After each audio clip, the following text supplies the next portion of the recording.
Welcome to GameBreakers. My name's Thomas. I am here with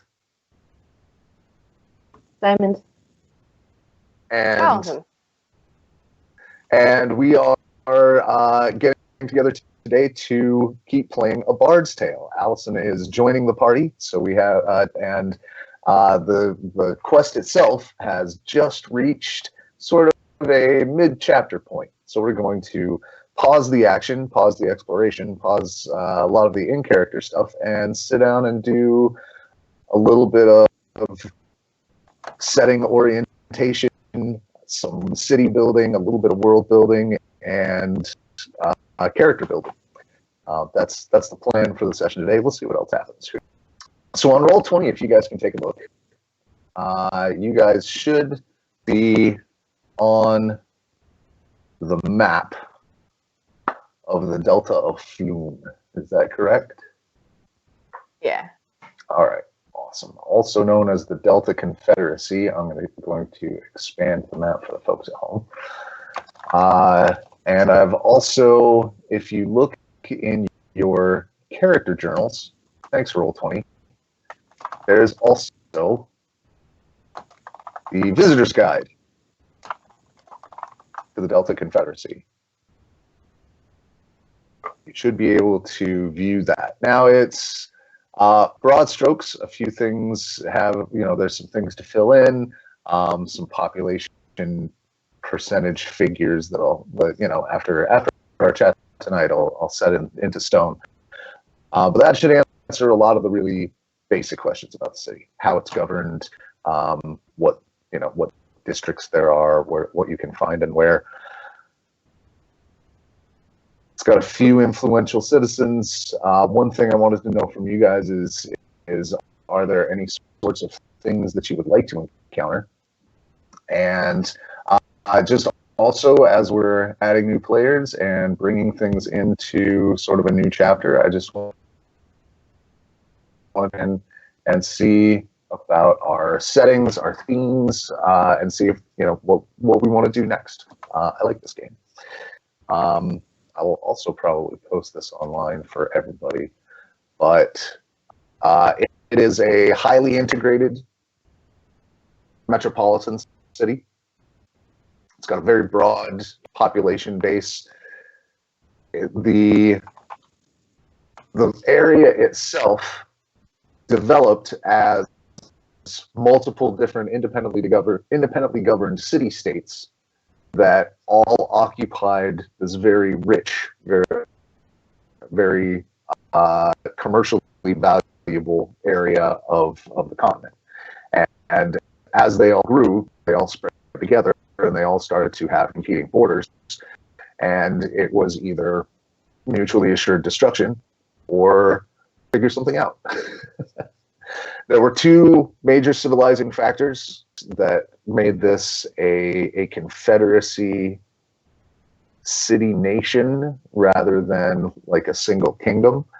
One of them was the existence of a dragon.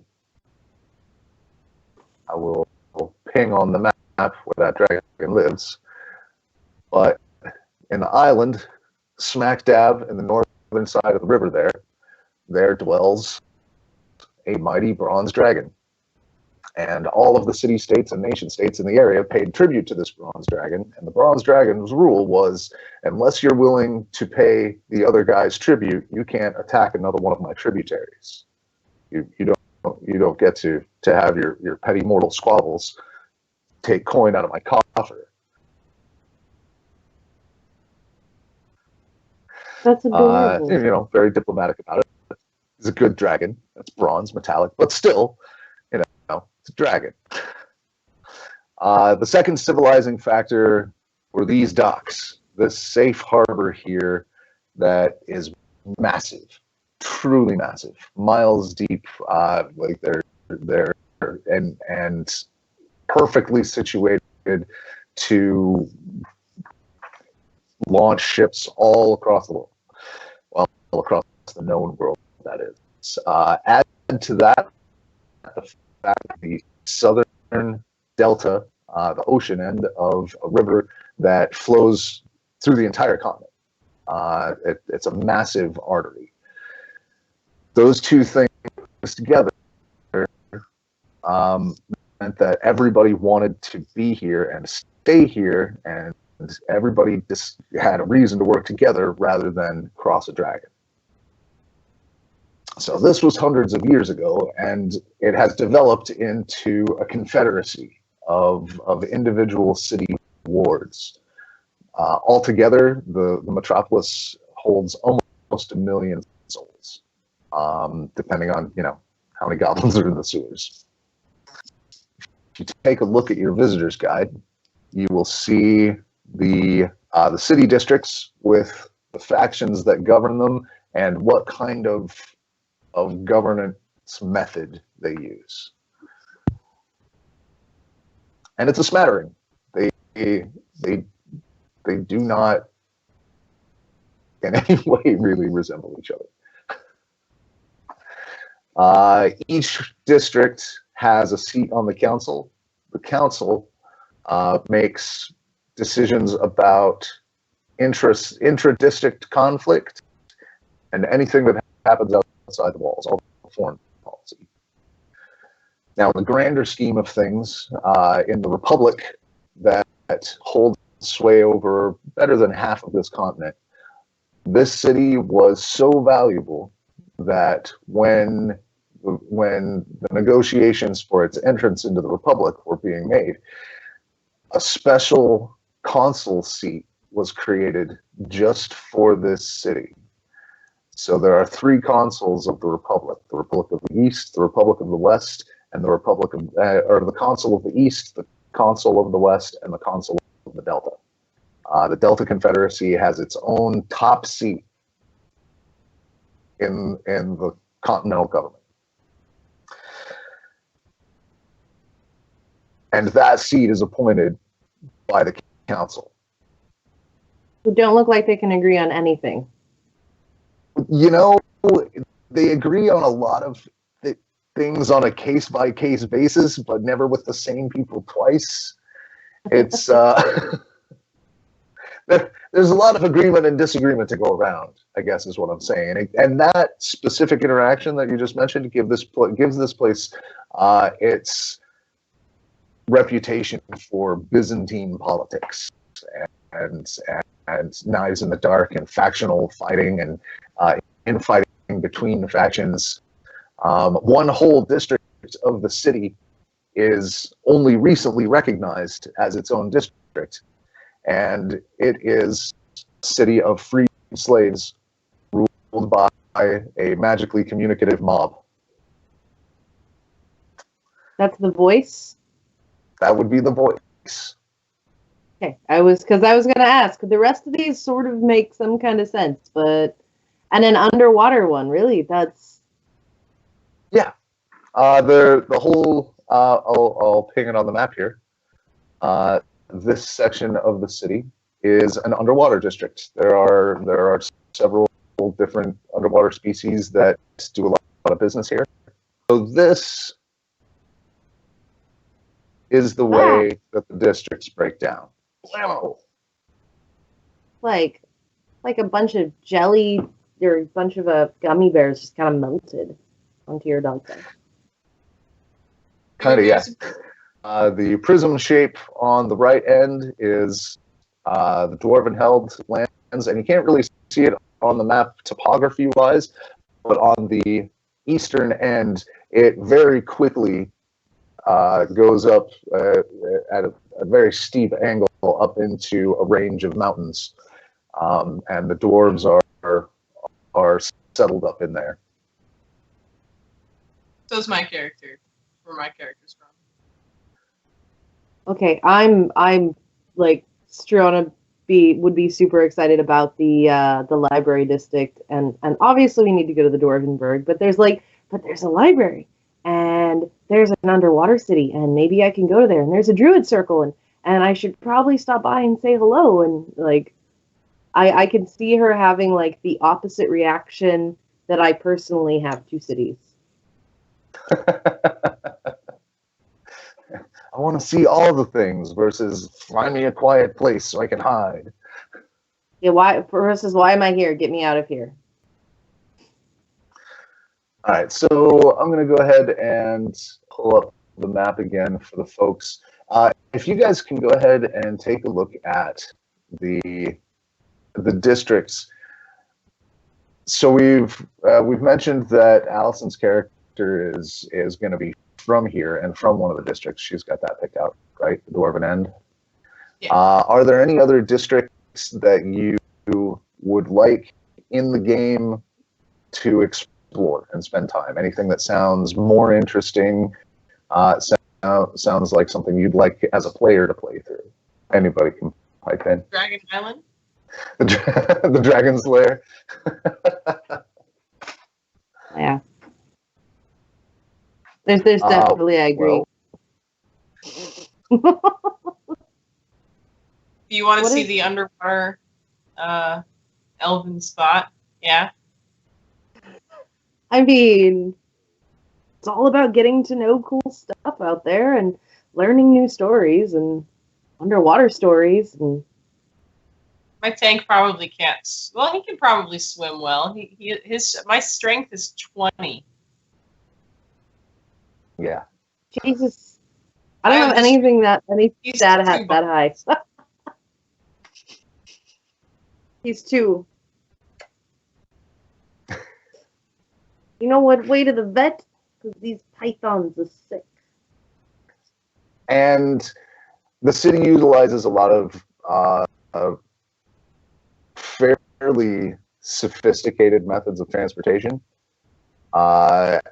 including some underwater shenanigans. There is one of the places of interest would be the illustrious Azure Concourse, and that is the place that it's really easy for surface dwellers to get in the underwater area. That's where they have their underwater markets and tourist strip. Do we have? Is there a zoo?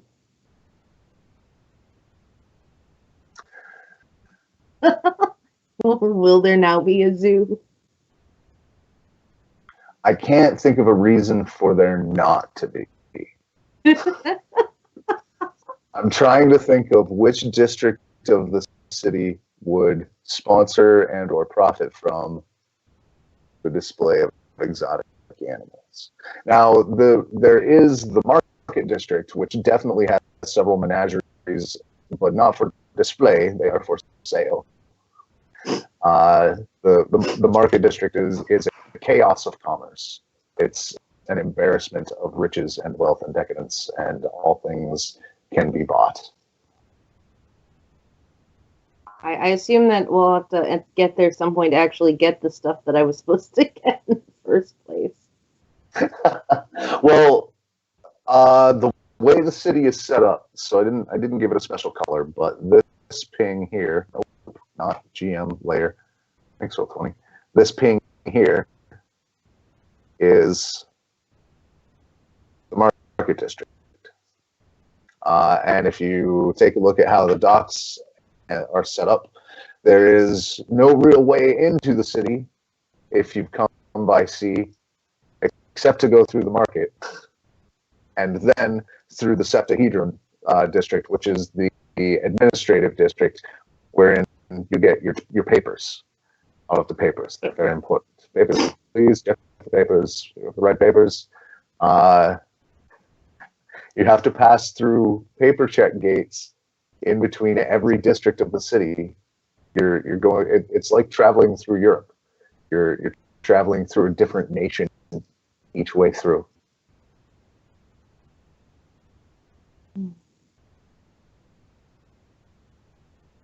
So the voice of the voice is a changeling?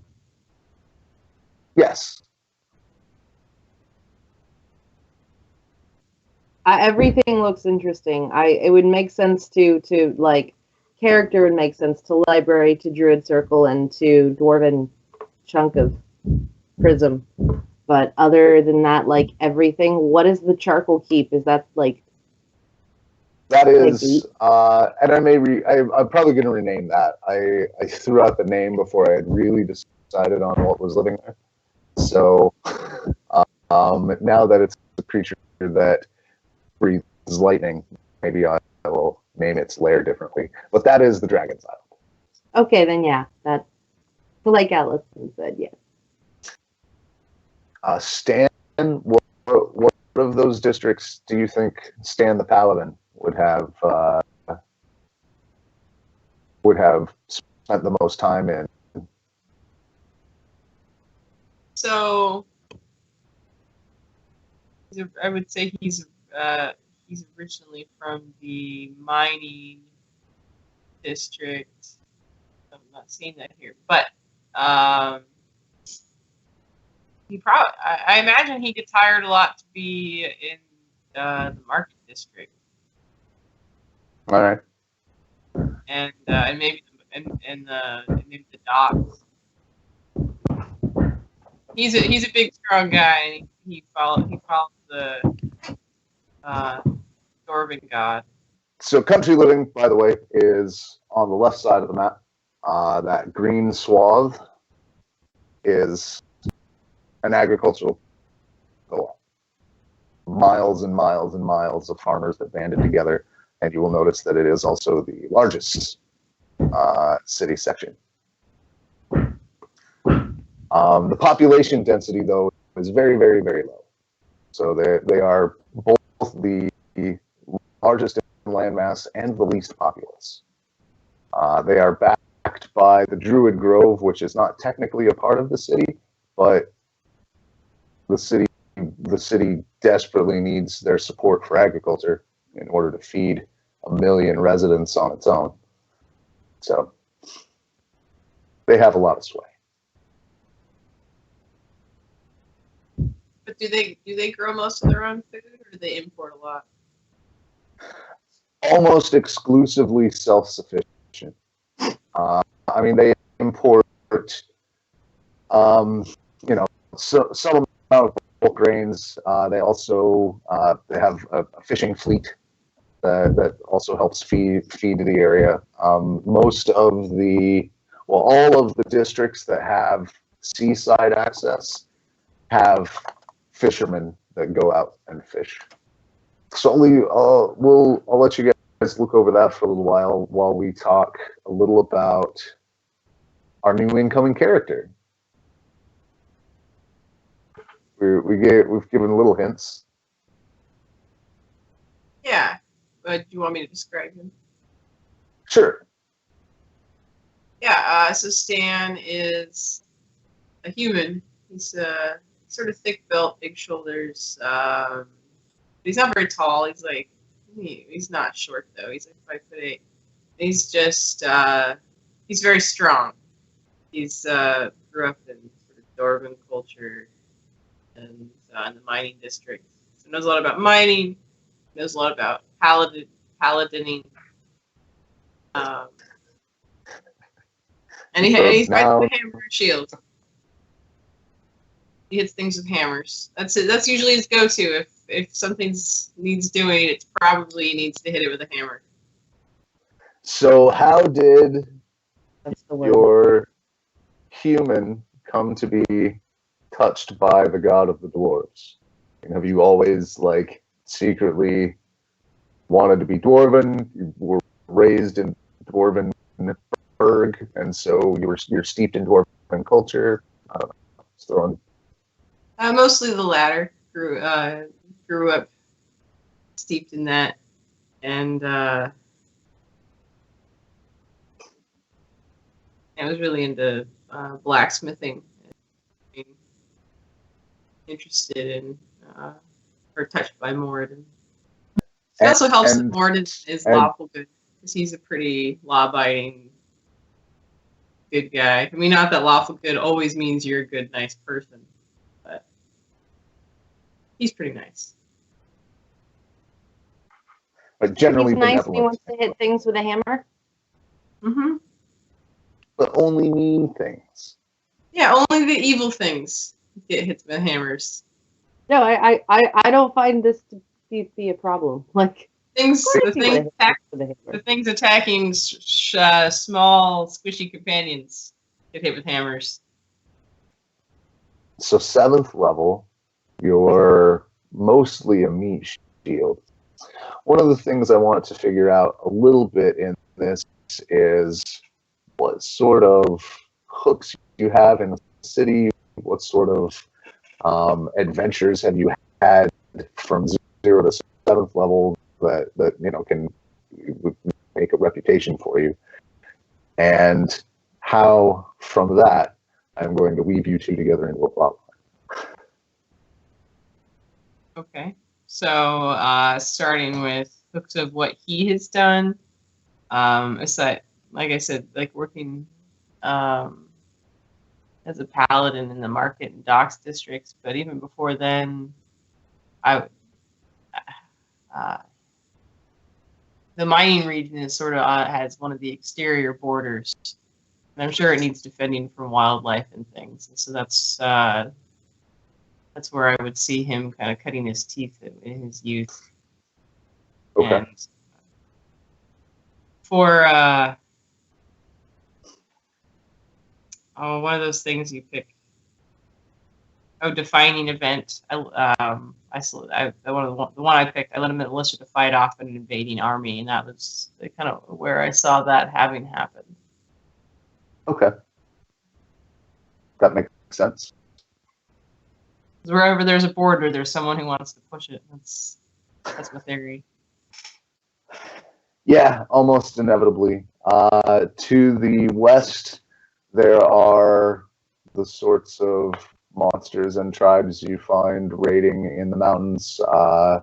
Various Goliath clans, Null tribes, goblinoids of various stripes. Plus, dangerous animals. All the things in D&D that make you need a random encounters table. The big black line, if I hadn't mentioned it, is a wall. Very, very tall, very, very thick, very, very secure wall. You'll notice, and on the western side, it has broken down, and that is mostly due to the swampy, boggy nature of that side, that area.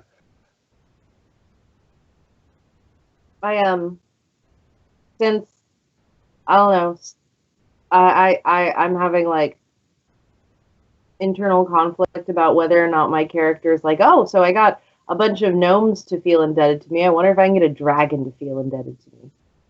As a social experiment, you see.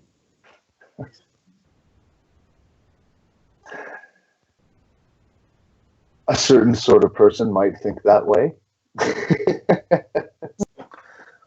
All right. Well, in that case, we'll take a break, and it's possible we'll come back and do some in-character things if we have all of our character creation finished. This is A Bard's Tale. Thanks for watching, and welcome back. This is GameBreakers, A Bard's Tale. We are here with Diamond and Allison. Allison is just about to be into the game, and we're figuring out how that's going to happen. So while the characters meet in a bar is terribly hackneyed, it is also a thing that keeps happening. So it's not outside the realm of possibility. Let's talk a little bit about your two characters and their background and how they might gel, like where they came from, where they're going, why they're out adventuring. That will help me. Let's start with Diamond. You're the more established character. Let's hear what you got. Well, hopefully you've been watching. If not, we'll still be here if you go back and watch. But Srana Hardjaw is a dwarven bard who likes stories, dead things, and fire. In that order? Dead things. Maybe stories, fires, and dead. I don't know, fire and dead things sort of really enjoyable things. But so Strana really really wants to be part of the story enough so that she will sometimes often choose, not necessarily the wisest course, because there was that story where nobody did anything stupid and it was very boring and everyone got home safe at the end of the day, and we don't tell people those stories. So Right, there's got to be a twist in the third act. I mean, otherwise it's just drag.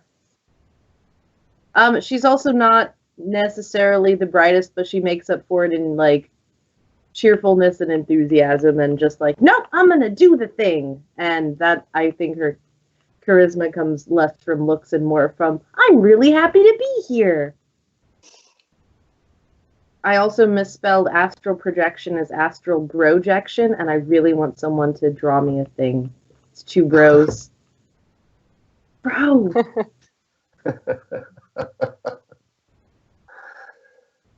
So why is Struana adventuring? What is it that has driven you out from the safe confines of doing easy stuff? Glory and Uncle Bucklepin. So exploring, knowing more, sending stories back to the Bard's College, but also my Uncle Bucklepin paid for a chunk of my college education, which was important because I'm not really that useful as a dwarf as far as like forging things goes or creating dwarfing. things. Yes, I'm not great at dwarfing, but dwarves need bards too.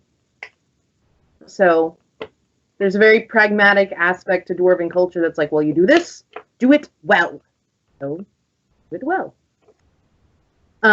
So he paid for that, and part of the exchange is that during adventures, I'm seeking magical critters. I'm basically going to mail him back magical critter bits for him to turn into substances and sell. It's like, but it's all above board-ish. Right, and also areas where he can send hunting parties, like the island, with those couple of exotic critters. He's going to send a follow-up crew there and all that. Yeah, which is going to be interesting, which is why the full report includes and the crazy cousin. Targrid the jerk decided to take over the island. FYI, not my fault. You're the one who sent him to school. Right? Clearly, that guy's not stable. Yeah, that may come up again. Can't imagine. So, and you're a bagpiper. That's your instrument of choice. Bagpipes and drums. Bagpipes, drums, and flute. It's sort of situational dependent because sometimes you don't have enough elbow room for bagpipes. But yeah, bagpipes is definitely that's the thing. Which leads to great, like, instead of poison spray coming at your hands, it's just like coming out the bagpipe at your face. Did it ever hit? Whatever.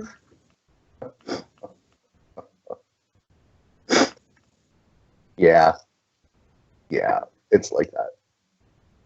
And so from there's supposed to be a bunch of stuff waiting and adventuring off from the Delta of Foom. Yes. In the dwarves handle most of the banking, although there are various banks spread around. The one in which your deposit is kept is definitely in the Dwarven district, in the Voltsmark exchange. I have some stupid number of dollars also, apparently. Right. Well, you're in the right place to have more money than you need. Is there a gambling district? There are many places to gamble. The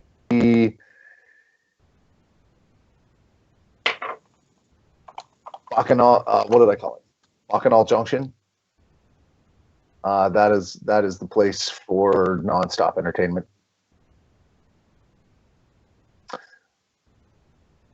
So within the city, let's pop over to Stan a little bit.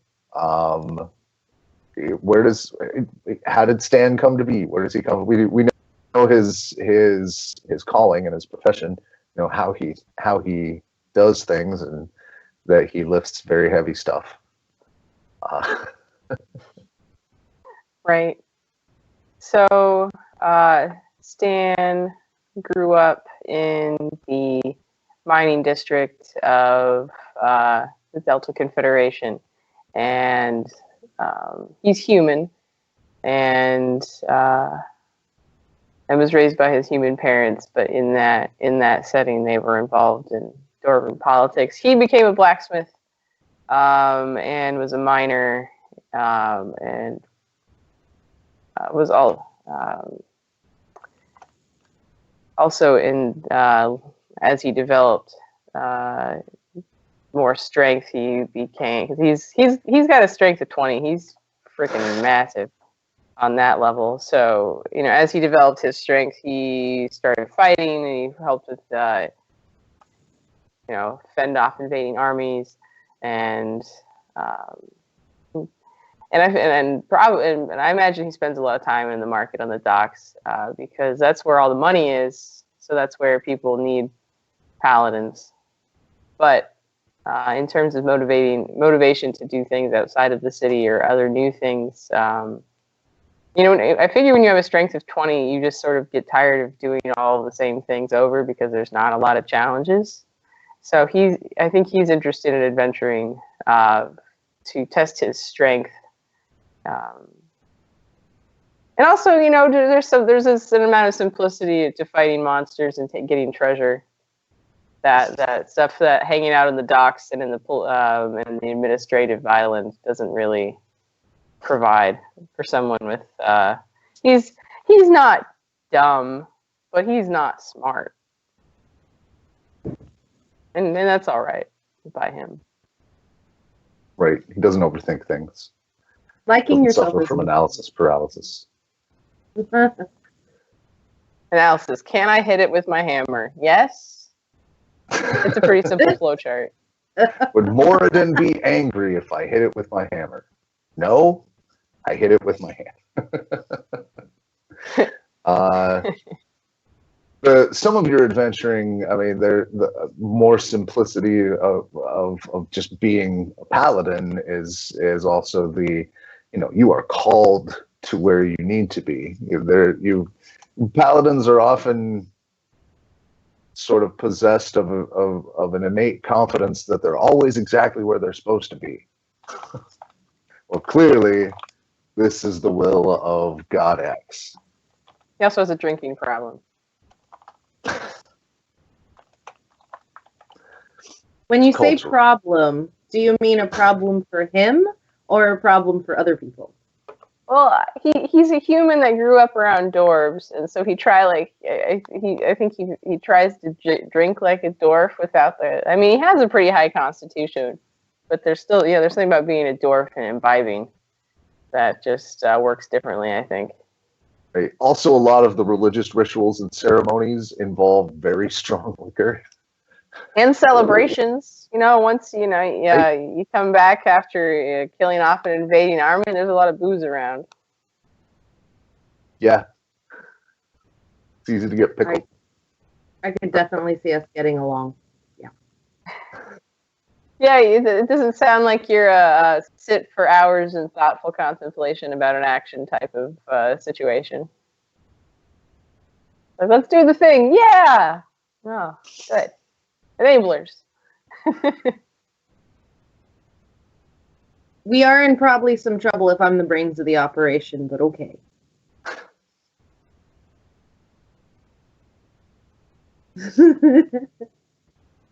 That's okay. I can absorb a lot of trouble. Definitely more than I can. Jeez. Keep almost dying. Right. Out of curiosity, Paladin, where on the scale are your hit points? Like, oh, I nearly have 77 hit points. Okay. That's I like 79.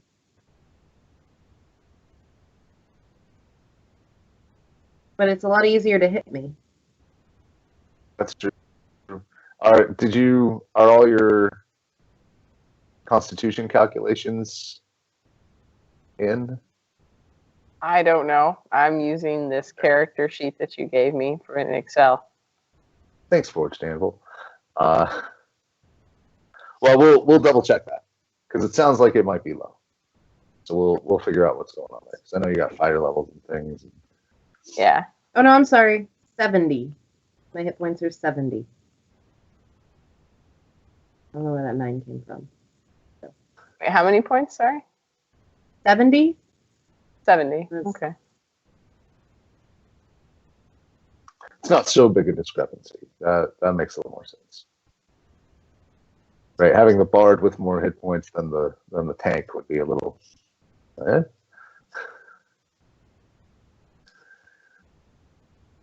So let's see. Oh,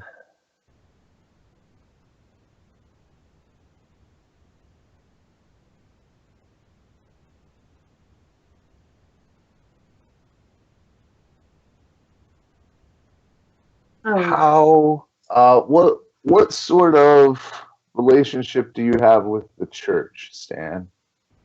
The Church of Moradin. I'm pretty solid. Okay. I mean, clearly, you are one of their revered, instruments. I Yeah, suppose faithful, for the craft devout. god.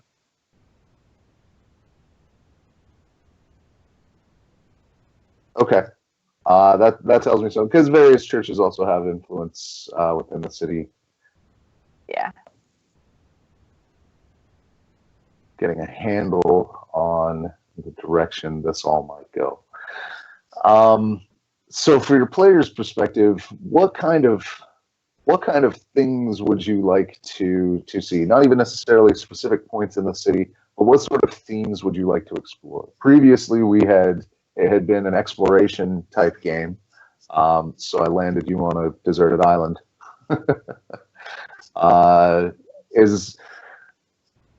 There's a lot of options in this city. There's exploration. There's options for intrigue. Clearly, lots of potential for combat. There are literally adventuring boards on in various taverns where people who need stuff done. Hey, people that can swing swords, I need help.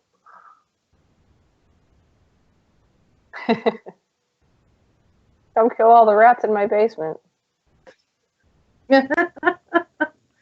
Don't steal all my pillows, though. Definitely don't steal all my pillows. There's a lot of people in the world with exclamation points over their head. Click this person for a quest. And Hello, I'm not going to adventurer. steal all their silverware. I wasn't Slight thinking difference. Skyrim. That's for... I think that the only difference is that whatever quest we're on becomes the main quest, rather than the main quest just hanging over here waiting for us. That's the upside of being a protagonist. Most of the stuff is if there's a main quest it doesn't wait for you. In my games, if you decline a quest or if you put it off, like there's stuff that happens if you're not involved. There's no like show up at City B to event trigger. I'm not quite that video game inspired. Killing some undead might be fun in terms of themes.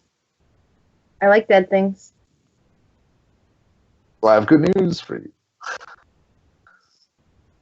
That like getting them to one tell area- the stories thing.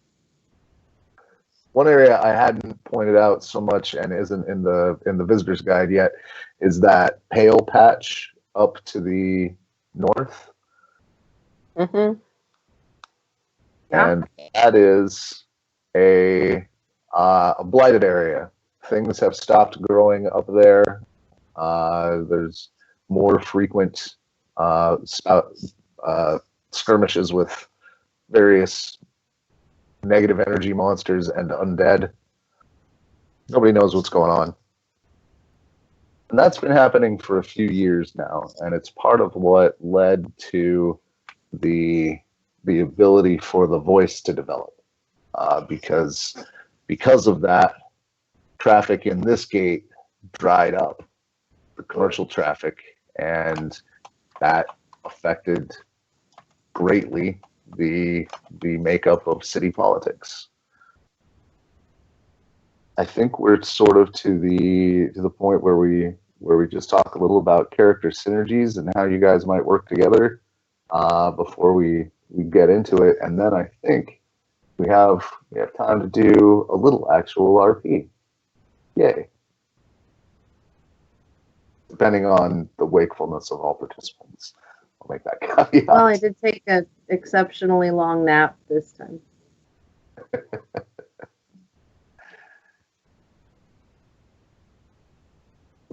So, I mean, in the general like meta party role sense, we've got a support caster and a tank, right? Yeah. You're more focused on not falling down than making other things fall down. Yes.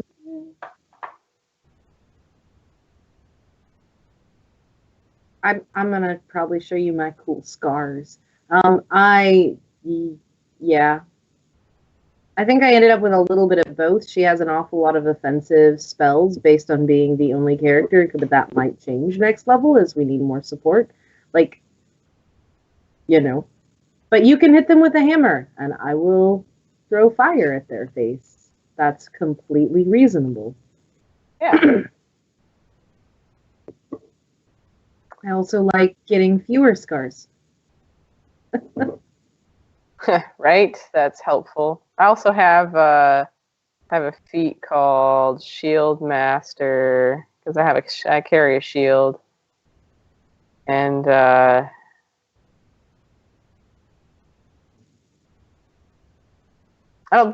maybe this isn't the one. I thought there was one that would let me take damage from other people, but I can reflect a bunch of shit. It's kind of cool. I think it might. Should I Is not it one curse? of your- Do you care? No, YouTube doesn't mind if we curse. We're still advertiser friendly. I keep cursing inadvertently, and I don't actually know when it comes out of my mouth most of the time, so... We're all grown-ups. We talk like grown-ups. Funny how that works. All right. Well, so Allison, do you feel like your character is finished or finished enough to get introduced into the campaign? Yeah. All right. Then, what's that, Diamond? I had a couple pieces of wrap-up from last session just before we launch forward, but... Okay, let's do it.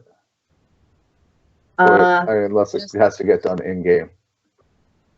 No, it's just getting gear, and I wanted to specifically state that the book of lights at airships, I want there to be one that's like, you know me, come help, or equivalent to that. Like, I'm a friend, come help me. That then gets sent to other airships, because you never know when you need to signal a passing airship. And I feel like that would be a really helpful particular way of doing that. There is indeed an entry specifically for that in Grand Gnomish fashion. Okay. There was a little bit of trying to roll for some small amount of Gnomish language proficiency, or the dumbed down version. Watch and Topaz.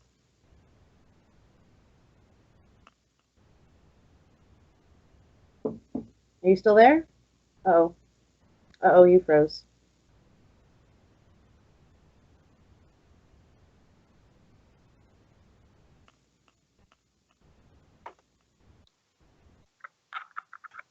A moment. And you're back. Okay. Yeah, you are too. You froze like this. A watch and Topaz. Those were the things, just because gear. Some of the stuff that I'd outlined as having specifically for me in the wagon was stuff for trading so that we could actually go further out and potentially make a living even at places that don't like bagpipes. As though there's such a place. ways. Right? Only roll a few dice, see if you like them then.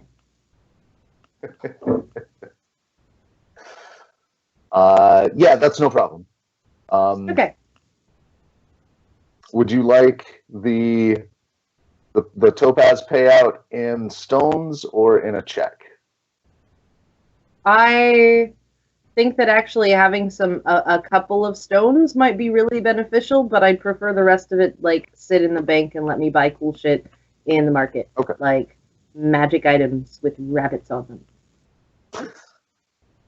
Alice and I'm gunning for like a magic rabbit companion made of stone or something. Like I'm just gunning for it. I Right. want this thing to happen. Like low level player goals in the DL. Yeah. Oh, and speaking of gear, was there anything magical in nature you wanted to pick up, Allison? No, the player's handbook doesn't include that. There are some in the Dungeon Master's Guide. I can't, there's nothing off the bat. But I haven't really looked too deep into it. Okay.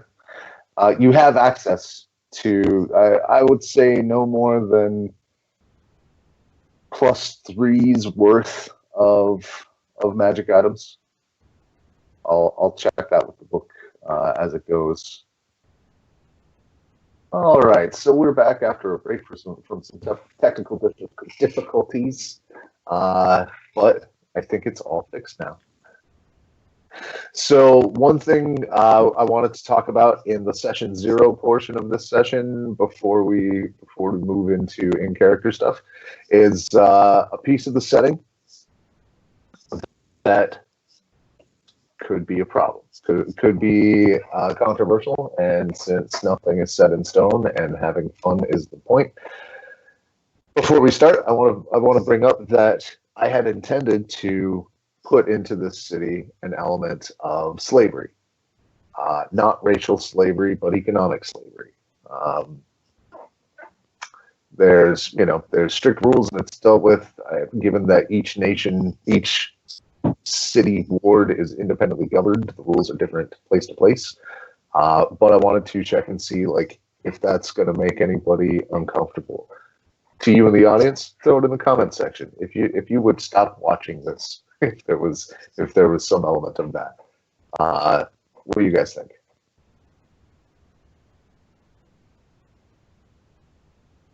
I'm open to it. Okay. Doesn't cause strong feeling. I find it morally reprehensible. And also, my student debt got sold from Sally Mae to Navient. So, economic slavery sort of relatively reasonably reflects a lot of the life we already exist in. And I don't know, maybe we can actually talk about human trafficking in the garment industry or something. And I probably won't be able to not social work it a little bit. I promise not to talk about politics 3 drinks later. I am the Senate. Within the setting, as I said, it's drink number 2. It's economic slavery. It is a path to citizenship. All right, so the slavery we're talking about, like I mentioned, is the economic kind, and in that science fiction and fantasy, as an artistic genre, has the opportunity to talk about some social issues like economic disparity within the framework of a fantasy setting. I'm going to go ahead and assume that we're all grown up enough to do that. It's not something probably that we're going to feature much on camera, and the treatment of other humans is something that's important. But slavery exists in our world right now, and pretending not to talk about it, I don't think does anybody any good. Least of all them. Also, if you think that we need to handle it differently, like, please engage me. Right. And I vow to you as a conscientious storyteller that it's never going to be glorified or or used casually as a plot throwaway. But it's a topic. This is what session 0 is for. Get this stuff codified and out of the way, so I'm not springing it on you in game while you're trying to be in character and blow your mind. And I think it's something important to know about the world, though, as a player, because it's like, who do you talk to when you're trying to find out what the king was doing? Well, you talk to the kitchen, and the maids, and and whether they're indentured servants or just have jobs, alters their relationship with the people that you're trying to find information out about. But maybe I've just played Shadowrun too long. Well, no, in real life, when you're trying to figure out, like, do I want to work at this place or not, you go talk to the receptionist. You don't talk to HR. I will also point out that in the other powerful factions section of the handout, within that there is also sort of an under council, a shadow council made up of slaves that handle slave justice. Like if somebody is too hard on their people, there is reprisal. I really liked in Dragon Age Inquisition Sarah's character. I don't know if I know Allison has played it. I don't know if you have. YouTube some scenes of her, some of her people keep cutscenes. Giving me the really face when I say I haven't played it. I'm like, I'm replaying Assassin's Creed. What? That thing. I'm a grown up with a job. I don't always have time to write. This is me dodging my responsibilities. No.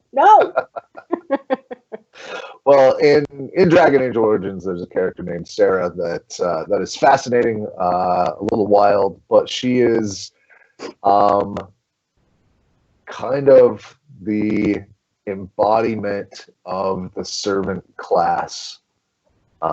She's kind of their folk hero, the Red Jenny.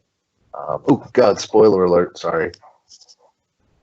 It's a multiple-year-old game. If it's still a spoiler, it's your own damn fault. But that sort of dynamic exists within the city. There's a balancing force from that economic underclass that keeps things from getting too bad. Stan would be aware of this. Mm-hmm. On that note, is there anything else you guys wanted to... No, it's a nice clear day. It's still, the monsoon has passed over this place as well. Was there any more questions or things about the setting that you guys wanted to note? Anything we wanted to cover before we hop into some character introductions and sessions? No, I think I'm good. In that case, the camera pans in on the airship yard in the docks of the seaside ward of the city. It is a bustling day. You get the idea that it is always this crowded here. Everyone seems used to constantly moving within a crowd of people and dodging large objects. Beasts of burden of wild shapes and sizes, as well as various contrivances pulled by various types of humanoids. A lot of the physical labor is done by people wearing white clothing with black bands around their wrists and ankles. Simple cloth band.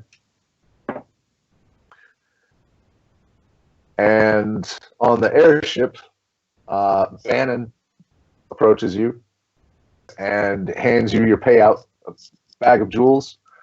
Says this is about 1/10 of the weight what you found with the ship's cut. And this, he hands you the watch, and inside the watch, when you flip it open, is a check for Hey. 250 gold pieces. Well, that's nice. We'll also be refunding Uncle Bucklepin the cost of your passage. You more than made up your weight. I'm sure that he will sincerely appreciate that, and will probably speak higher of me to him than anything else. Right? You made him a little money and it cost him a little less. It's the sort of thing he respects. Kind of. What I was asked to do, almost exactly. Well, I'll also relay the coordinates to him. He'll be thrilled to find a few interesting specimens, I'm sure. In the meantime, be careful here. I'm not cleared to leave the ship for another day or two. I'll be staying here on the docks if you need to visit for any reason. When is the ship leaving again?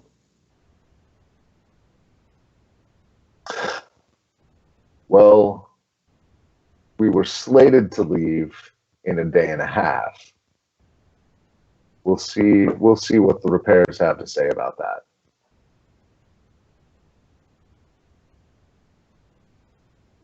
Could be a week or two. We've only just pulled in. We can't even assess the damage yet. It's been good being on a journey with you. You too. I'm sure it'll happen again. Dwarven wrist clasp. Yeah. And he says, and by the way, on your way out, I'm guessing you're headed to cash that bank in the Dwarven neighborhood. He says the name, which I am going to pronounce here for the first time out loud, not in my head. I saw that. Sartos I wasn't Spain. going to try. Sartos Spain. Sartos Spain. Ruled by Jarl Yoder Voltmach of the Voltmach clan. He stands as the Regierender Burgermeister of Sartos Spain. Hoy. Hope we don't have to do that very often. Right. I definitely hope I don't have to do that very often. They're called what now?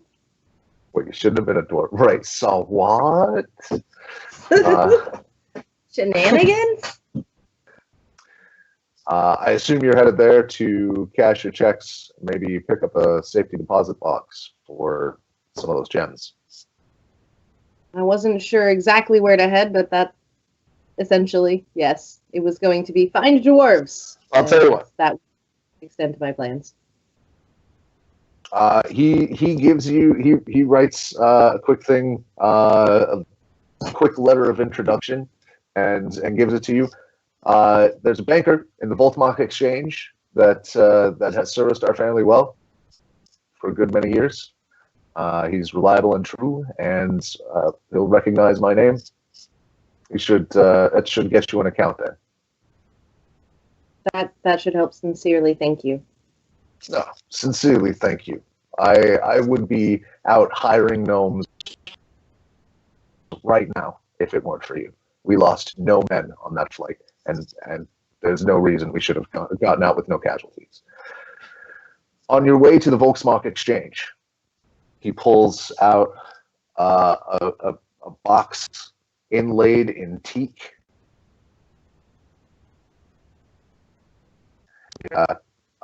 The crest of the Church of Moradin on it.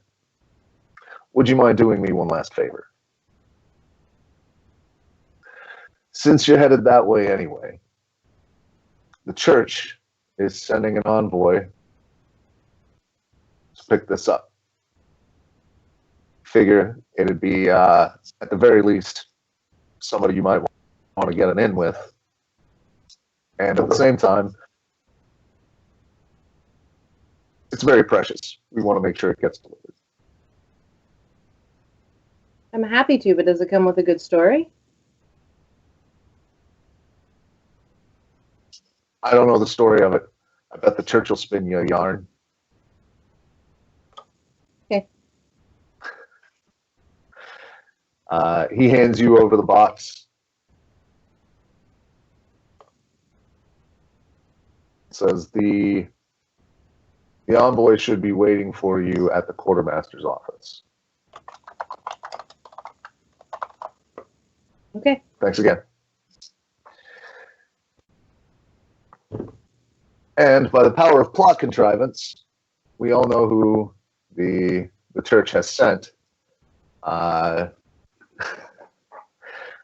collect a valuable relic, which, as you understand it, was until recently a piece of an evil enchanted item, which has recently been disassembled, and this relic is now available to be rehallowed.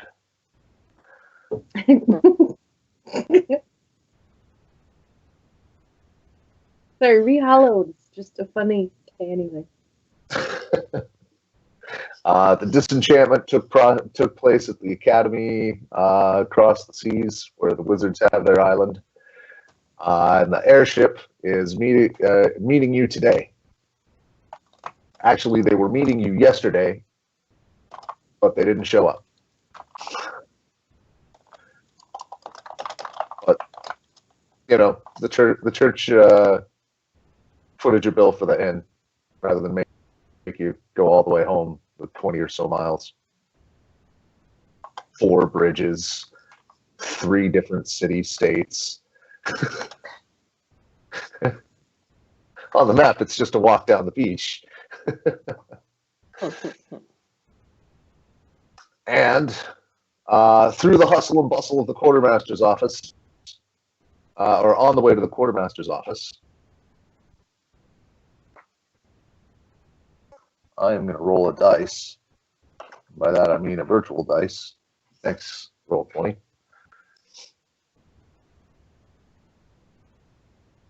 And give me a perception test. My natural is for me. Yes. I got 11. Well, little. Okay. 11 total. All right. The docks are amazing, by the way. You come in on the airship docks, by the way, which is set on towering platforms that are magically floating above the seaside docks as it moves forward. It's only on the southern tip of the island that the airships dock, but they dock in rings concentrically down the way. So you are provided with a towering view of the city on the way in, and it's a mishmash of architectures. It's rich and noisy and teeming with people. This is the view afforded to you as you reach the quartermaster's office. You're dodging beasts of burden and people taller and smaller than you, all going about their business. It's wild and raucous, and apparently it's like this all the time. But you get to... This box is getting into an inside something and clutching bagpipes and using elbows effectively. You get to the end of the dock where before there is the transportation from this platform. There is a quartermaster and the harbor office. You see clearly a representative of the church waiting there in the office. That looks like... What do you look like, Stan? Stan is 5'8". He has short black hair. He's clean shaven, and he wears armor and carries a shield and a hammer. Those are both not like active out right now, but you can see them. Yeah, that about covers it. So, like plate or like chain? I went with he has splint mail. I have Alright. no idea what that is. Traditional samurai armor was Okay. split That helps. was a form of split mail, as I understand it. It's overlapping flexible plates. Image. Okay. Got it. Cool. Right? Google has the answer, and I assume it's Right. done in the dwarven style. And do you bear any markings of Yeah. the church or?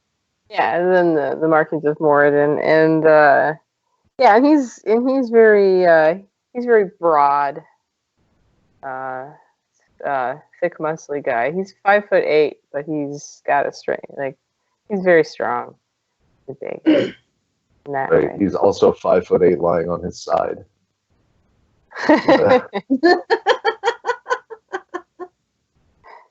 Yeah, just about.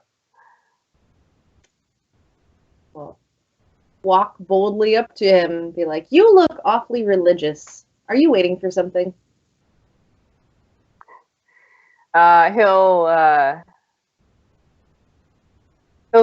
He smiles and says, "Yes, I have been waiting for you.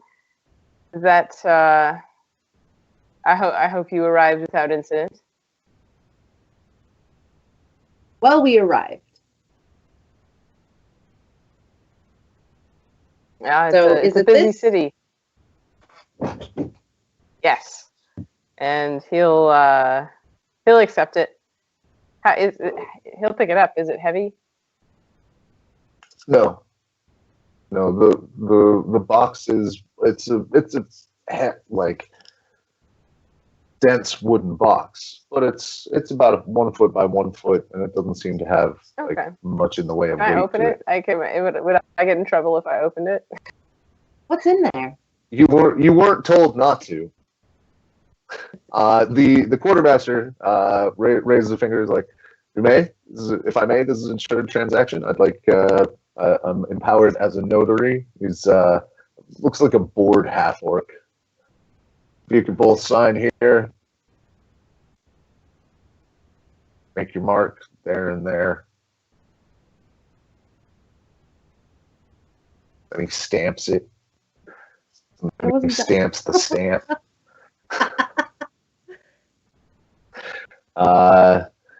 He goes and it's in triplicate, and he starts filing things. Have a nice day.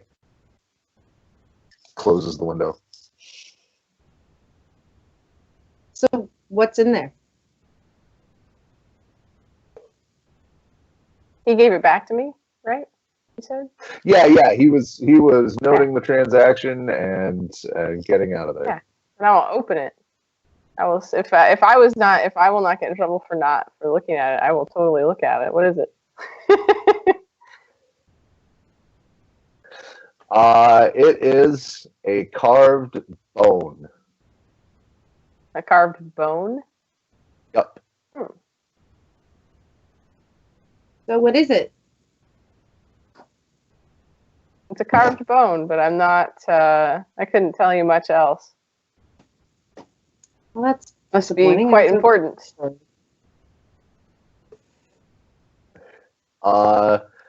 You don't look like a normal delivery carrier.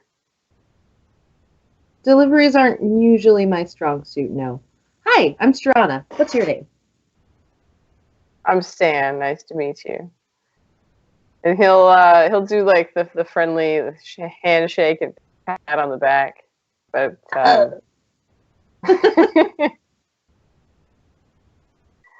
That's a firm handshake you've got there. So where am I supposed to take this? Once I pick it up, To the temple. the temple. Okay. And if you guys want to do any like knowledge checks or anything on what you've got, we could Hearthstone. maybe you know more than, oh look, it's a bone with stuff carved on it. Can Yeah, I I don't do think that's history? anything Who's I'm doing. bone? I'm just saying. Can I do history? Yes. Arcana, religion, any of these things. Also, just a flat intelligence check, even if it's not proficient. Oh, you look excited. I like a 22. That doesn't suck. That doesn't suck. Stan, you got any? I could roll. I mean, he's got 10 intelligence and no knowledges. Well, then it's just you and the dice and your god, right? All right, God, I'm gonna pray. You gonna tell me the answer or what? All right.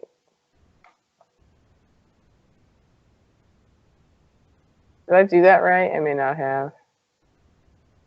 /R space 1d20. Yeah, there it goes. I got 13. Excellent. Maybe 12 if I have to have -1 for no proficiency. You do. So 12.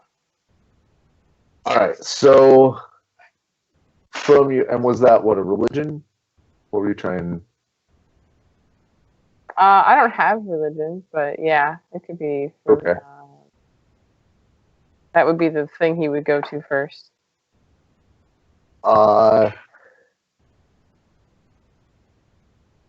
It is a petrified bone of an old dwarven warrior priest, ancient dwarven warrior priest. You don't know much about the story, but you know there's only a few of those warrior priests that became one with the stone, and that they're the stone artifacts of them are still imbued with the ability to give things power. From history, you know that this particular piece was on the island for about 15 years, being removed from an enchanted matrix that essentially was necromantic in nature. It was recovered. Well, there's a lot of stories about how that might have gone. Many conflicting stories about how that might have gone. But the Black Wizards retrieved it and have disenchanted it, and it looks like this piece was some sort of dwarven relic.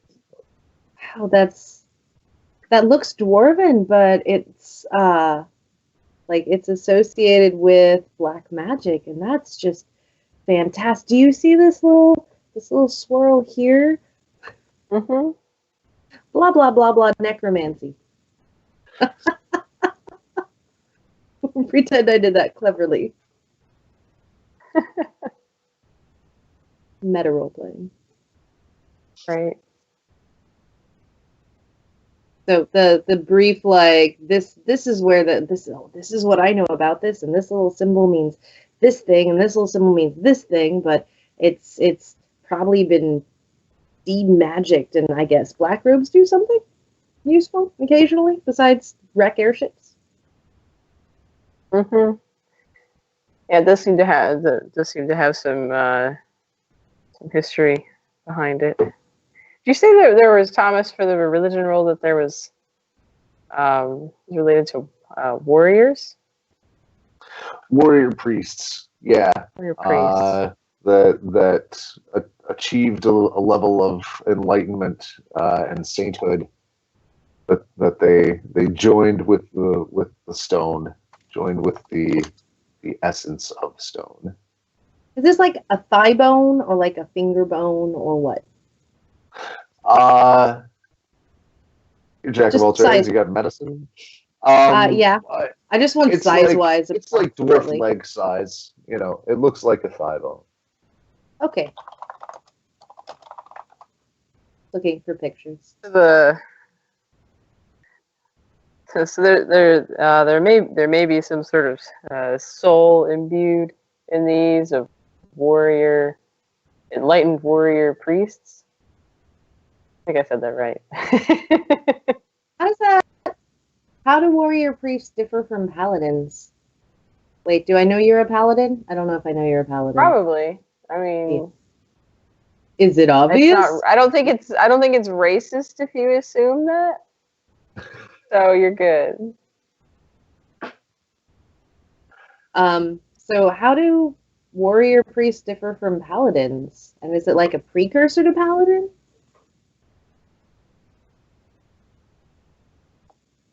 I'm asking Stan. Don't know.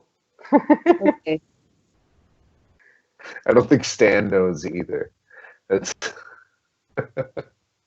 so there is an answer to that, but it's a deep cut religion question.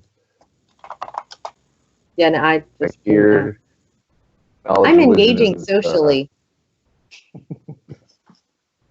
I am engaged. I think socially. my favorites are when you roll a 1 on a knowledge roll, and then it's just everything. Right. You get it I all read wrong. a fake news story and believed it, and then I voted. Anyway, so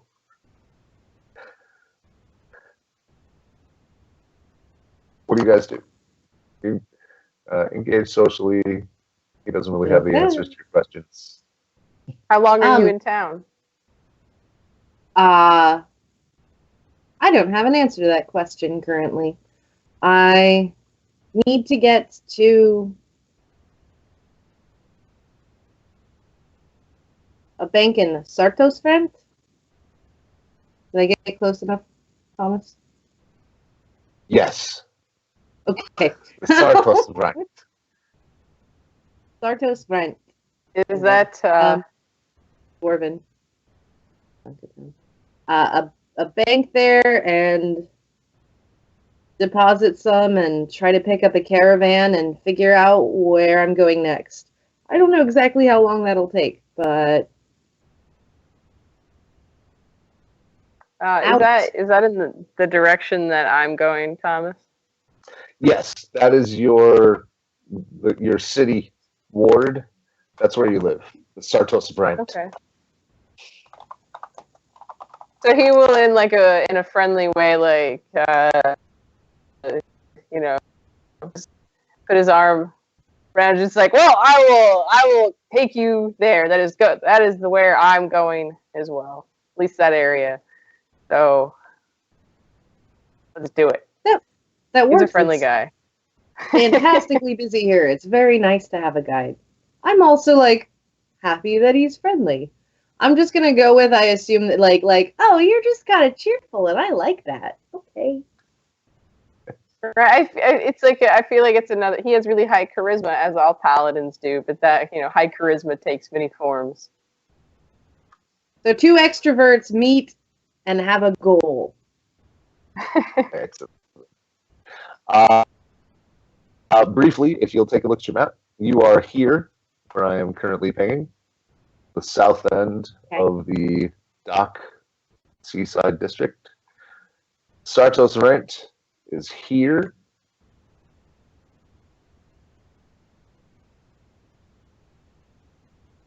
And that's the general district where you'll find the temple and bank that you're looking for. Do you guys have floating carpets?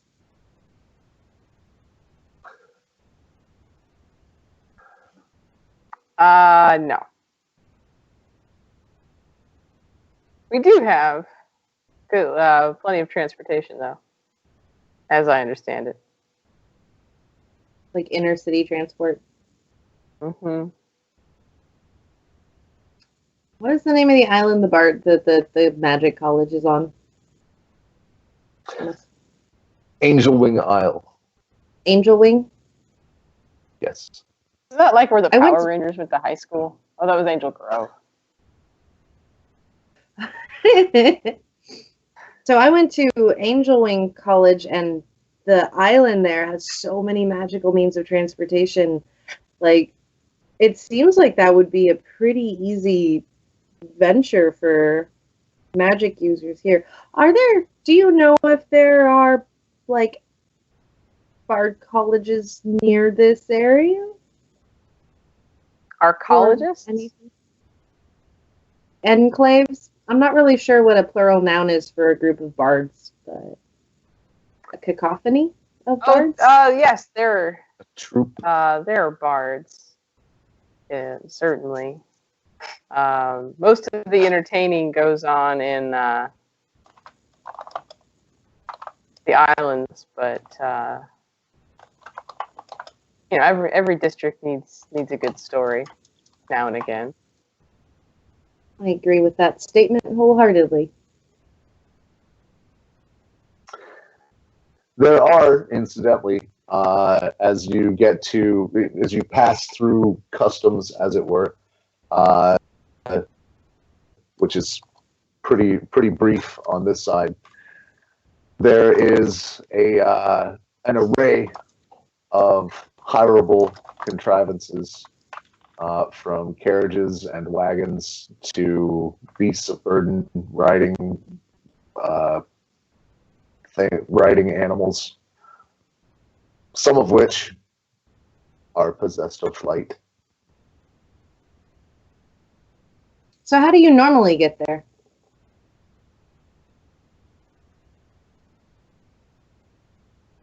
Dan. Oh, I don't know. Flying mount. I would think if I got to choose. Well, did you take the find steed? I did. So I you can just always find have. this. I don't really know how it works yet, though. I'm new to that spell. I'll look it up briefly. I looked up carved thigh bone and absolutely found carved thigh bones, but also a lot of images of people cutting turkey.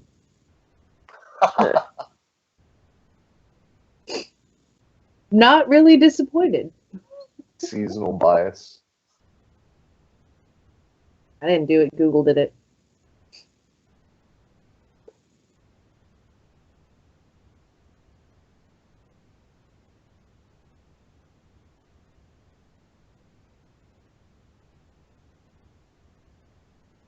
So it summons a spirit that assumes the form of an unusually strong and loyal steed. So I'll do that. Well, actually, if I had gotten there, I would have already summoned it, and it would just have hung out within a mile of me. So I will just communicate with it telepathically, because I can do that. Tell it to come to me. And it looks like a war horse. Okay. Your dutiful steed named, put you on the spot.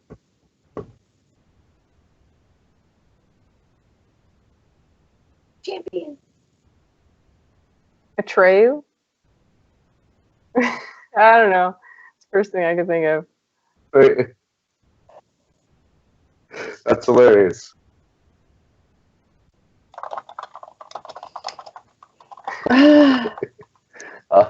So, and I get to choose whether it's celestial, fey, or fiend. So I will say celestial.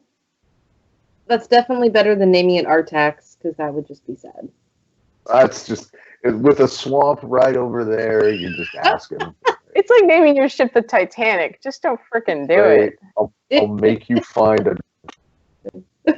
and then your horse dies, and you knew it was going to happen because you named it that. Anyway, that's. I don't think I can kill it though. It just comes back the next day. Anyway, that's a great impressive. Story. Yeah. All right, so your horse is standing, waiting right where you were going to be.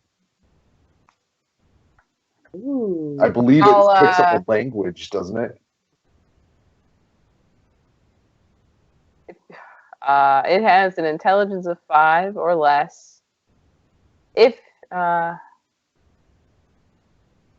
its intelligence becomes 6, it can understand 1 language that you speak. So I don't think he can understand me. Right, he can't speak it, but he can understand it. So, yeah, I will mount my warhorse, celestial warhorse, and offer you a hand up. Yeah, I'm gonna need that. Also, impressive. Do I need to roll anything to get on the horse? Like, No, the horse actually helps you. He kind of like dips down on one side and nudges you with his head if you suck at it. whoa. Yeah, I probably suck at it. Whoa. Your horse is cool. All right, you get underway. Your horse is happy to carry you through the streets. There are a couple of main thoroughfares marked on the street clearly. And I will put the box in like a saddlebag type deal. Okay. Doesn't do to have that shit just out in the open. Sorry, go ahead. All right. Well, when you hit the thoroughfares, there are clear streams of traffic. Just riders, then wagons, then pedestrians, all hustling and bustling goods one way or the other. You see several city guards just monitoring traffic, making sure everything's moving well, keeping an eye on everything, really. All of them carry a cudgel. A few of them carry a mace. Shielded, scale armor. Fairly well equipped. Anything that looks unusual or out of my regular experience or that appears to be animal in nature is going to be an, ooh, what's that? Ooh, what's that? Ooh, what's that? Hey, what do you know about that? Ooh, do you know what they are? Like the worst person to be with. And he'll be able to answer some of it, but most of the time it's like, well, that's just always been there.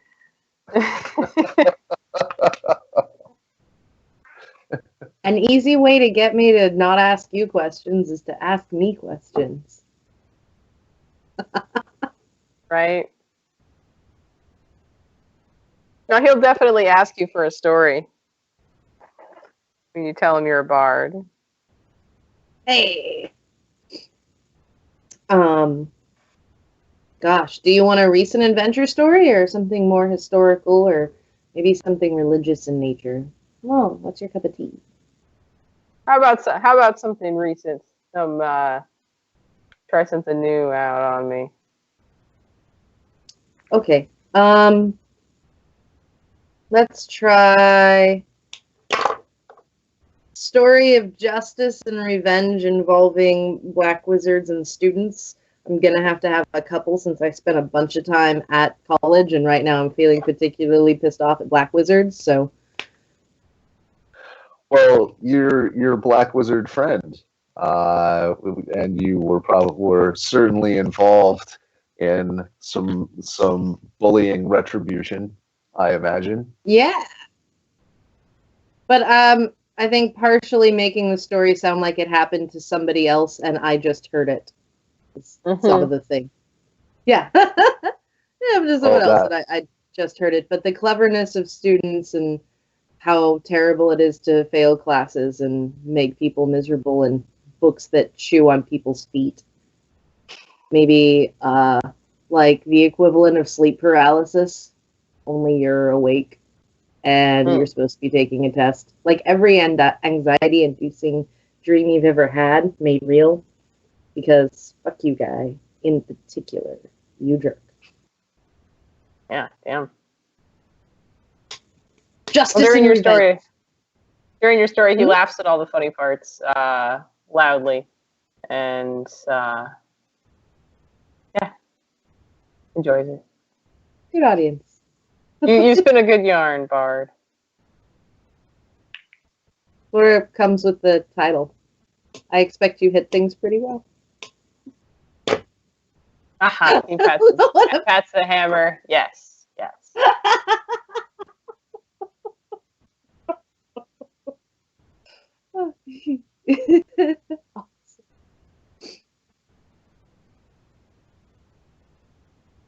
So,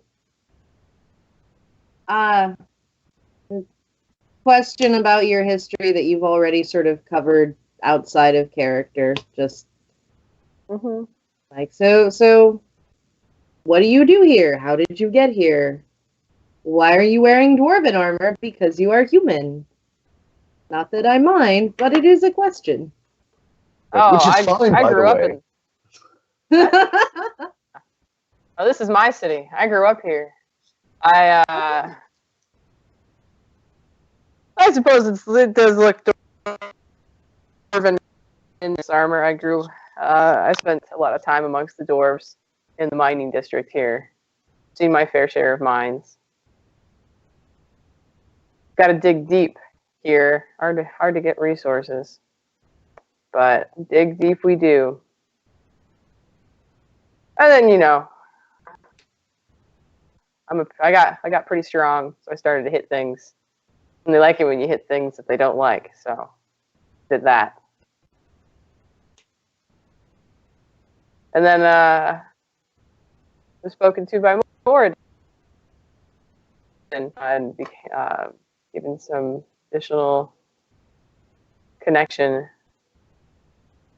to, and I don't know, gives me some direction. I take jobs from the church and other places, and being useful. Did you end up getting any skill in forges or just mining? Oh yes, I have some smithing skills. Still have my smith's tools. I like to keep them handy. It's minerals are hard to come by, but it's when you do, you got to be ready. I was wildly unsuccessful as a smithy, but as it turns out, pretty good with leatherworking. Very nice. I'm pretty sure I have something on just He's like, yes, I never had the patience for all that leather work. I always ripped it. Finesse. But I share an equivalent sort of history of mine more Hill Dwarf style, and kind of just didn't get anything right until I found these bad boys. Yeah.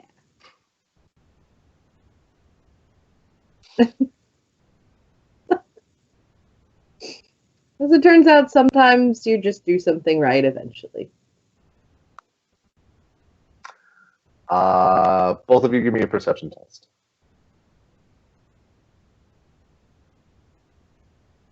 One of these days, I'm just going to memorize what my perception bonus is. You ask for this often enough.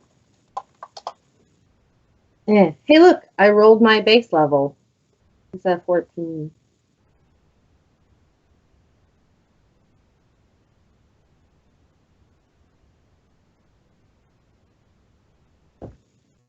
Oh. That's not as good. That's not so good. And I have my perception skill, right? Which is 2, so it's 4 in total. Well, I'm apparently really enraptured in whatever fucking story you were just telling. Well, that's good, because it means I'm doing my craft well. Probably bad for survival, but whatever.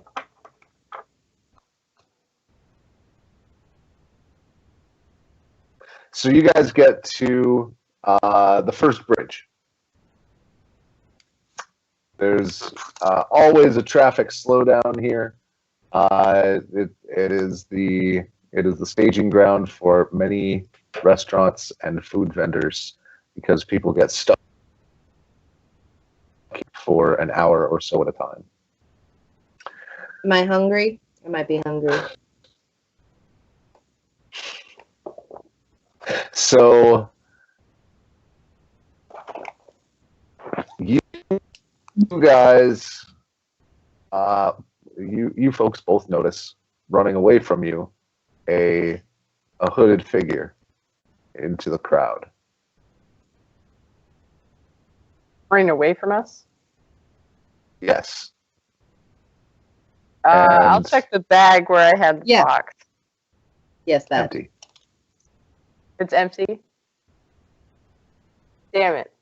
We gotta go after that. Follow him, brave Figure. steed. It looks Drew! up to make eye contact with Stan. Okay, then. I'm just saying the words that are supposed to happen. This is what I'm going to write down. It's, Mm-hmm. he is takes his hampered a hammer little by the density of the crowd. It's it's a little tricky for people to get out of the way. Can we still see him? Give me a perception test. Oh, good.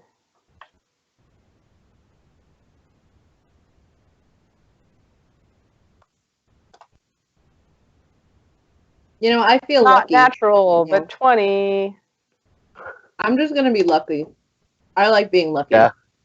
Okay. There's one less point down. That still seeing him thing, I'm gonna cast Thorn Whip. If I can. At him. Okay.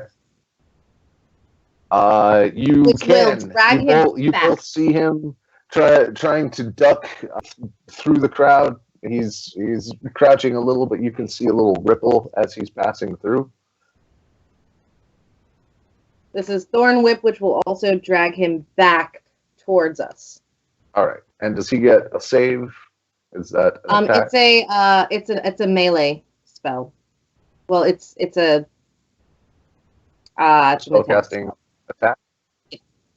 So plus 5. I get a 20 plus 5 to try and 13 to hit him.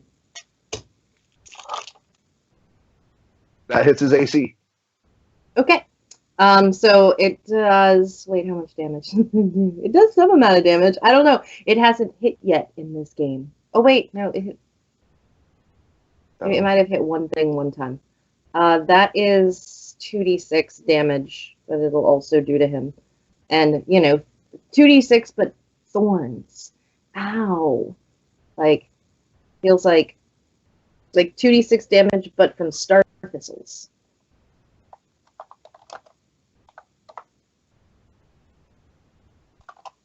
11, which is pretty solid. Nice. So you hear him cry out from where you are, and he drops down to one knee. A little, And it a should little, drag him back about 10 feet. yeah, a little breach in the crowd opens up, kind of where he's being dragged toward you. Meanwhile, your horse is still nuzzling its way through the crowd. How does he attempt to escape? Thorn Whip, it's you got blackberry vines wrapped around you. Sure. Is So he's there gonna have- is it strength or dex check? It doesn't say. Oh, okay. It doesn't keep him restrained or anything. All right. No, the point was actually pulling him back towards us and hurting him a little bit. Yes. Also, And you did. starting with cantrips, not real spells. All right. And let's have you guys roll initiative. I'm at 8, which I'm gonna just leave because that makes sense because I already got an attack in, so attacking a little later, story-wise, and yeah. Yeah, I got 18. Nice. Well, you will be going first. Stan, what do you do? So how far away is he? He is now about 30 feet. He has lost all of his head start. And there's a lot of people in between me and him. We would call it difficult terrain for purposes of movement, unless you're just going to hurt people.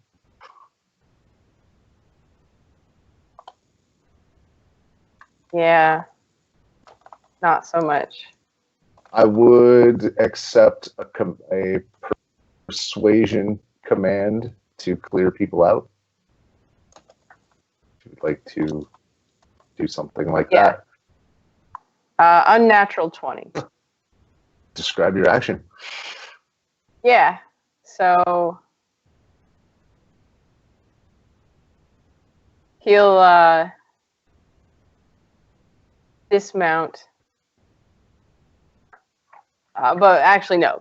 Before he dismounts, he will proclaim in a loud voice to the crowd, move so we can apprehend this thief. And it waves his hammer. All right, the crowd instantly reacts. It's going to take them the rest of the combat turn to stop being difficult terrain, but they're going. And does that can I do anything else? Difficult terrain means you can take half movement. You can command your steed. You can. I mean, that was basically a free action. I mean, that was less than 10 words. You did it with gusto. Yeah, I guess I don't have to dismount. I will start closing in towards him. Okay. What's the speed on your horse? Yeah, it doesn't specify in the spell, so I assume it's just whatever the mount usually is, and I believe it's 50. So it would be 25. Yes. So you can get within 5 hit him? feet. You could. I hit him. Yeah. So we're gonna do run, gallop up with the swinging hammer. See if it pays off. Would you call this a charge? Can you charge through difficult terrain? I didn't think you could. You're correct. Well done. That was a test. Makes me miss my barbarian a little. Well, right up to it, hit it. Yeah. Yeah. So I'm still a little new to 5th edition. The base attack isn't a thing anymore. Nope, it's now weapon proficiency. It's your proficiency bonus. If you're proficient with the weapon, you get it. And what's the proficiency bonus? On the Excel sheet, click where it says character sheet 1 on the bottom, and you can scroll down to your weapons, and it'll give you the bonus right there. Oh, there it is. Okay. It took me way too long to find that. But thanks, Forged Anvil. Anvil Forged? Whatever.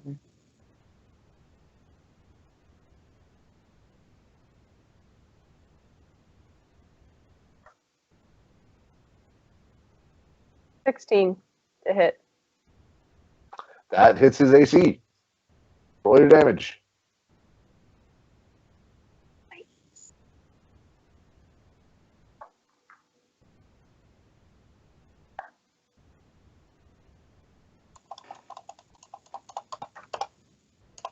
Oh, I rolled a 1, but I got 6 total.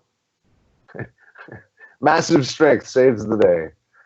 Right? I barely catch him like on the jaw, but man, does that fucking hurt. Yeah. It looked impressive. It looked so impressive that he fell down, actually. And he just drops. Have you ever been startled by something and because you're afraid you go, ow? Yeah, absolutely. Brains are funny.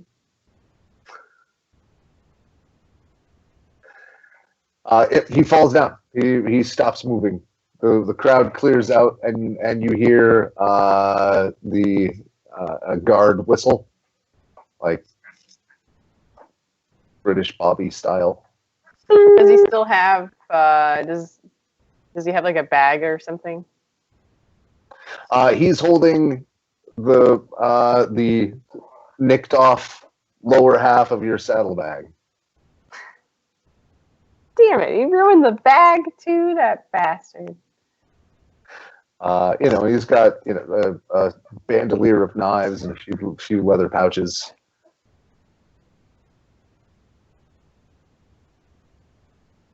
So Well, are we I'm out of gonna- combat? Or Yes. I'm sorry. He's down. Okay. I assume you're not going to just finish him off, Paladin. But No, I will dismount and like hold the hammer over him until the guard gets there. I'm gonna he's- get down off the horse and grab the bag. Okay. He is bleeding out and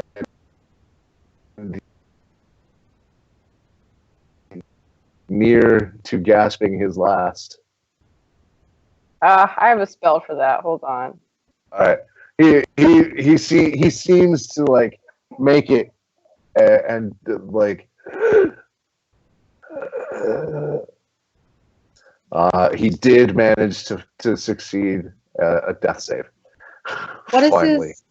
Is he human? Is he? He is a half orc, but very young, like mid-teens maybe.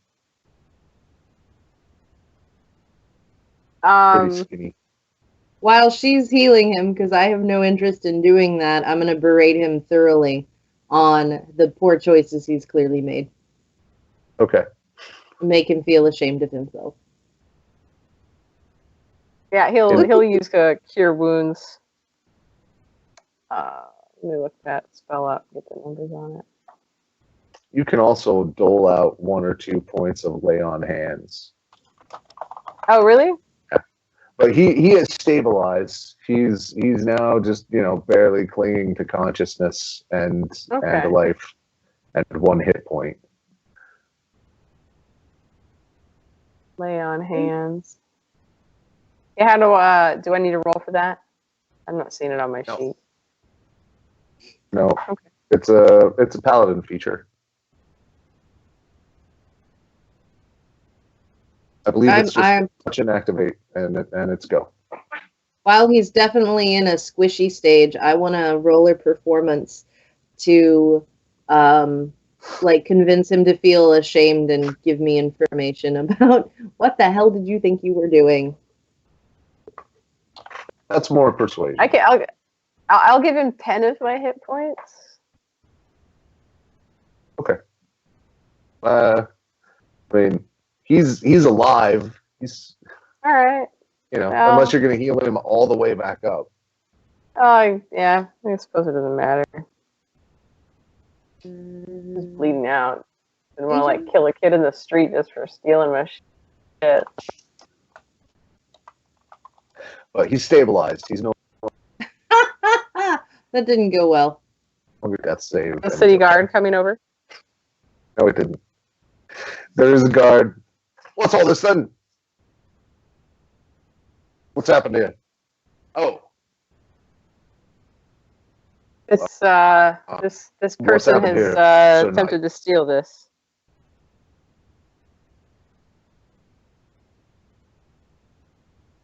I'll handle it. Thank you. Got all your property back. I'll look actually- at her. Is the box actually in the bag? There is a box in the bag. Yes. Can you Is the open bone it? in the box? Yeah. Is there a bone in the box? There is a bone in the box. Is there Is it anything the else right in this one? bag? Is it the right bone? Perception test. What do you? How are you checking? I looked at it earlier. I'm looking at it again. It's a 22. I was spending some time looking at it Okay. earlier. I rolled a 22 for is it the same bone? So you take a minute and really inspect it while the the gauntlet of Cuthbert is shackling up the thief. And it is not the same bone. It's just a bone. It's not even petrified. This is not the same relic that was in here. He still has the relic.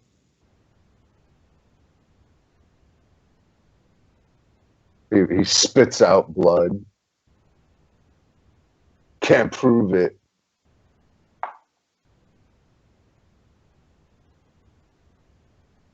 Dan, what would you like to do?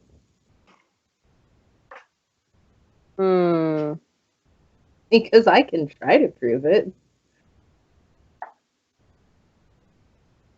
My intimidation running at. Look. This is your city, so I'm going to defer to you, but also I have plans over here. Like this. Well, you can attempt your way first. I just need to find my. All right, this still getting used to this spreadsheet here. So, can we ask the guard to search him, or let us search him as a start? Like, I'm asking for socially, would the guard probably be okay with that? We could let him know. Yeah, sir. Yeah. Is he's still there, Thomas? So he's.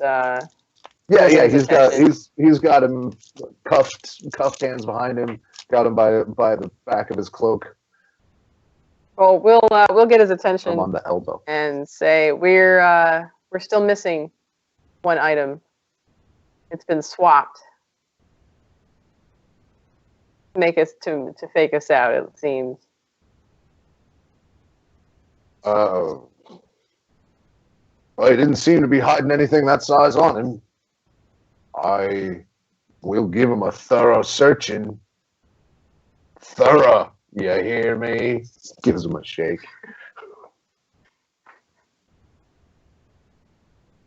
I mean, you could save yourself a thorough searching. He spits it at your feet. Like, clamps up his lips. I mean, I'll have to take him back to processing. Get him strip searched. Maybe get old Bark Hands to do a cavity search, eh? that just sounds uncomfortable, and it probably would be uncomfortable. That really sounds uncomfortable. I don't know nothing about nothing. I'm not asking you to know anything. Just asking you to not have something.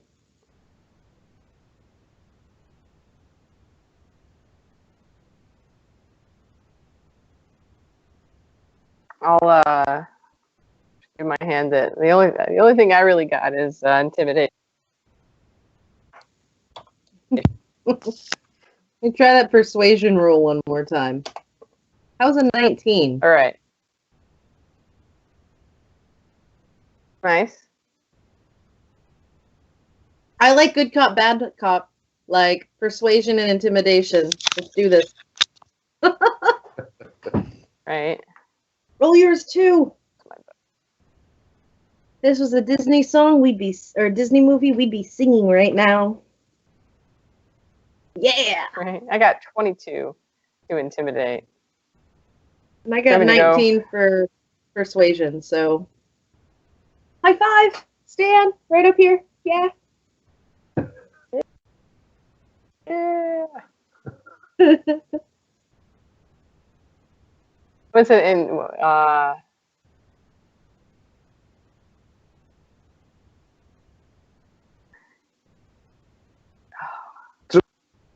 Describe your actions. I'm trying to think of a good way to do it. Do you want to go first, or should I? Bye, I have an idea, so I can start talking. Okay.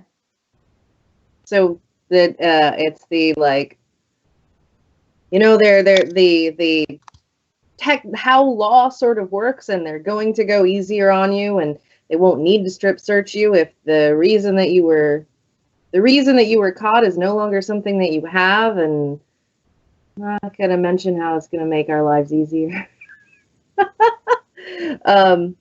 But how much simpler it would make everything, including you not getting in as much trouble as I'm sure you're used to getting in, but they only have so many limited spaces for that, and all the terrible things that can happen to you and all the terrible places that you might go. And wouldn't it just be a lot easier to just turn over the bone and have it be a non-issue? Because non-issues are the best kind. Everyone gets to go about their merry way. I'm trying to think of a parable frantically, and my brain is not doing it right now. In Stan's approach, he'll get really close to this guy's face, and like get kind of intense, and say, if you don't, if you don't want all of this nasty stuff that's about to happen to you with the rough strip search and the jail time, who knows how long. And he'll, I don't know, I've never physically intimidated anyone. I'm failing to like think of things. You little punk! You just get right up in his face and do the Full Metal Jacket. Yeah, it's just like, you dirty street rat. I mean, if we're gonna go like Aladdin. Right. There's a lot of physical power plays. You just walk up and lick his face. Like, there's a lot of ways to intimidate. I mean, like, look at this. This is terrible. This doesn't need to happen this way. It doesn't have to happen this way. Like, yeah, well, you ain't gonna kill me if I don't talk. They will. I mean, you don't know I'm not going to kill you. We did just almost kill you. Yeah. Then you healed me up. Tells me what I need Monster. to know, church boy.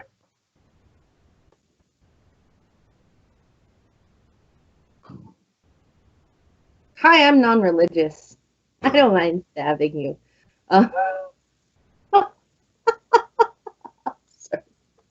Oh, bad human. Can I roll Who's another? they? He has, he's giving ground. Okay. Maybe you can be in protective custody.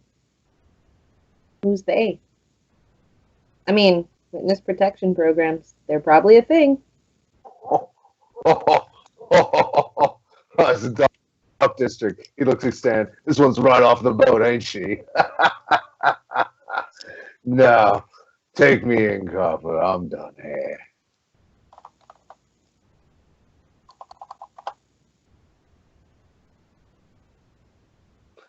Does the cop have any suggestions? That'd be great.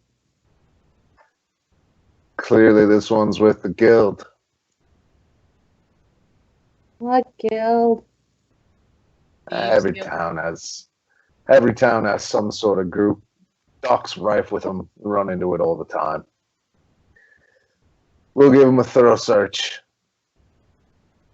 If you'd like, you can accompany us.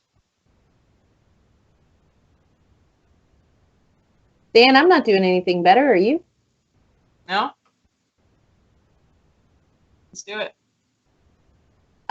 Just for question for this kid. Wow, This kid. We're just like we're How much we're would coming it along for the fun cost parts. for you to? How much would it cost for you to just leave town?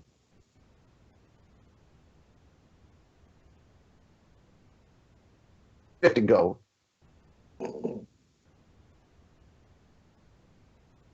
Hey, can you hold on a second? Hey, Stan. Yeah. Did you say that relic is worth 50 gold's worth of good relationship with the church? I would say probably, yeah. Not knowing what it is exactly, but yeah. I don't know how much gold I have though, Thomas. I know. So Strana's got something like 2,000 plus 250 wow. now. Like, I have a stupid number of gold we started with. So, since a lot of it was for trading, I also have a bag full of topaz. Topaz are apparently worth a bit of chunk of money. I'm gonna give him a shiny gem. Yeah, if we could just bribe him, I mean, that's. I'm going with bribing. My name is Thomas. This is GameBreakers, and if you like what we're doing, hit the like button. If you want to see more of it, hit the subscribe button. If you want to see us do it better, go ahead and hop on over to our Patreon page. There's a link through our YouTube channel. Take a look. It's patreon.com/GameBreakers, and you can see how to help us get things like better hardware and just cameras and better microphones, all the things that would help what we do get to you in a better format. And that's a wrap for us. We're going to break for technical issues and take it up next week. Have a good game.